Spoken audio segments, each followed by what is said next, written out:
evening, visitors. Welcome to the Australian War Memorial's last post ceremony. My name is Sharon Bown, and joining us today from the Royal Australian Air Force is Squadron Leader Steve Wiedemann.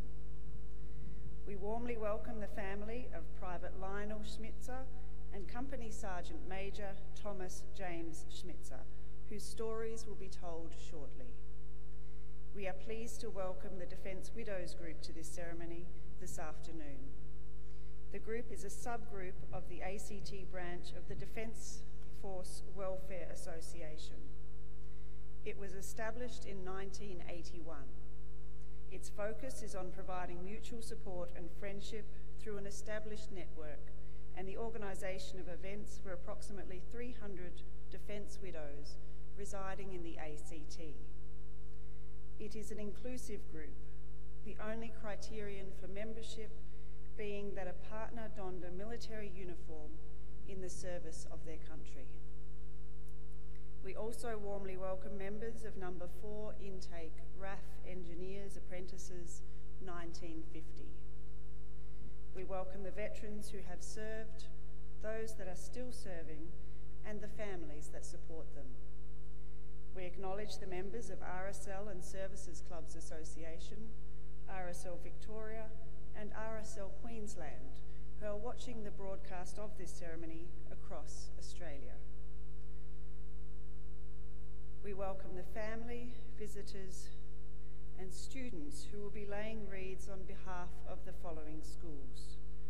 From New South Wales, St Ignatius Primary School Bourke, St Edmund's School Warunga, and from Victoria, Genazzano FCG College Primary Department Kew. Please stand and join in singing the national anthem.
The Australian War Memorial was the vision of Charles Bean, Australia's First World War official historian. Bean landed with the Australian troops on Gallipoli and stayed with them at the front through to the end of the war. The idea of this national memorial and museum came to him at Pozières, France, in the depths of the bloody fighting of 1916. Bean's idea was that this would be a place where families and friends could mourn loved ones buried in faraway places. It would also be a place that could help all Australians understand what these men and women had endured and what they had done for us. Bean's vision, to which we remain true, is best expressed as inscribed in the entrance to the memorial's galleries. Here is their spirit, in the heart of the land they loved, and here we guard the record which they themselves made. Tonight we will read the story behind just one of those on the Roll of Honour, which lists the names of more than 102,000 men and women who have given their lives for us in war and on operations for more than a century. But first we present a lament, Flowers of the Forest. Wreaths of floral tributes will now be laid at the base of the pool of reflection.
Today we remember and pay tribute to Company Sergeant Major Thomas James Schmitzer and his brother, Private Lionel Schmitzer.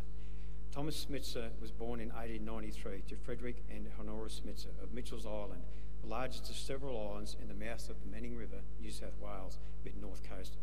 Lionel was born 3 years later. After being educated locally, Thomas went to work for his father as a farmer, and Lionel went to work as a carpenter. Following the outbreak of the First World War, Thomas enlisted for service in the Australian Imperial Force at Newcastle in August 1915. He was allotted to the 3rd Reinforcements of the 30th Battalion, and after initial training, left Sydney for overseas service aboard the transport ship Ballarat on the 16th of February 1916. Lionel had a more difficult time enlisting. His first attempt ended in failure when he was rejected for having a German name. He met with success on the 9th of October 1915 when he used the alias Jack Edward Smith and was allotted to the 13th Reinforcements to the 1st Battalion. He departed Sydney almost a year later on the 20th of December 1916. When Lionel arrived in Egypt in February, he found that the AIF were in the process of expansion and reorganisation and was transferred to the newly raised 54th Battalion. Thomas arrived in Egypt in late March and joined the 30th Battalion on the 1st of April. While training in Egypt, the brothers were able to reunite and spend their off-duty time together. As part of the 5th Division, the 30th and 54 Battalions sailed into France in June and were immediately sent north to the Armentières sector. At the 5th Division's first action at Fromelles in July, Lionel and the 54th Battalion were in the first wave to make their way to the German trenches. Thomas, now a Lance Corporal, also took part in the battle. While the 30th Battalion was initially in a supporting role, it was drawn into the fighting as the tide began to turn against the Australians. It was the worst 24 hours in Australia's military history, with 5,533 men killed, wounded or missing. Amongst the wounded was Lionel, who had been hit in the left thigh by shrapnel and was evacuated to England for treatment and recovery. The 5th Division was spent as a fighting force and would spend the remainder of 1916 recovering. But the battalions still took their turn manning frontline positions. Thomas was quickly promoted to sergeant and on New Year's Day in 1917 was promoted to Company Sergeant Major. Lionel rejoined his battalion in France in 1916 and would spend the winter months with his battalion rotating in and out of the front lines of Pozieres. The worst European winter in living memory took its toll on Lionel's health. In December, he was evacuated, suffering from influenza, and sent to England to recover. In February 1917, the Germans withdrew to their prepared defensive positions known as the Hindenburg Line. Thomas and the 30th Battalion was involved in follow-up operations to harass the Germans. On the 24th of February, the battalion occupied a German position known as Sunray Trench. 2 days later, 2 men from the battalion were killed and 10 were wounded. One of those killed was Thomas Schmitzer. He was initially buried where he fell in Sunray Trench, but was later reinterred to Barncourt British Cemetery. He was 24 years old. Further tragedy hit the Schmitzer family in June. A cousin, Charles Schmitzer, was killed serving with the 34th Battalion in the Battle of Messines. He was 23 years old. Lionel Schmitzer subsequently returned to France in mid-July 1917 and in September took part in the 54th Battalion's successful attack on Polygon Wood before spending the winter months in the Messines sector. In March 1918, the Germans launched their spring offensive and the Australians were rushed south to defend the vital head at Amiens. The 54th Battalion fought a valiant action around Villers-Bretonneux, and although its headquarters was wiped out by a German artillery strike, the battalion did not give up the ground that they held. At the end of August, the battalion were preparing to cross the Somme River when a heavy bombardment caused 2 casualties. Private Schmitzer received shrapnel wounds to his head, right hand and both legs. His right leg had to be completely severed by the shrapnel. He was evacuated to the French coast, and when his condition stabilised, he was evacuated to England. He was in a dangerously ill condition in the Graylingwell War Hospital in Chichester, with his wounds requiring further surgery. On the 5th of November, he died of heart failure while under anaesthetic. Schmitzer was laid to rest with full military honours in the Chichester Cemetery on the 11th of November, the day of armistice. who was 22 years old. The names of Thomas and Lionel Schmitzer are listed on the roll of honour to my right, among more than 60,000 Australians who died while serving in the First World War. The brothers' photograph is displayed today beside the pool of reflection. You will see Company Sergeant Major James Schmitzer on the left, Private Lionel Schmitzer on the right. Their brother Frederick Clement Schmitzer, who returned from service, is pictured in the middle. This is but one of the many stories of service and sacrifice told here at the Australian War Memorial. We now remember Company Sergeant Major Thomas James Schmitzer and Private Lionel Schmitzer, who gave their lives for us, for our freedoms, and in the hope of a better world.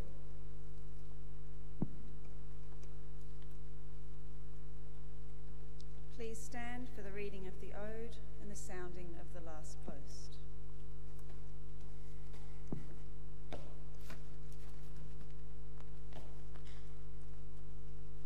They shall grow not old, as we that are left grow old. Age shall not weary them, nor the years condemn. At the going down of the sun, and in the morning, we will remember them. We will remember them.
Lest we forget.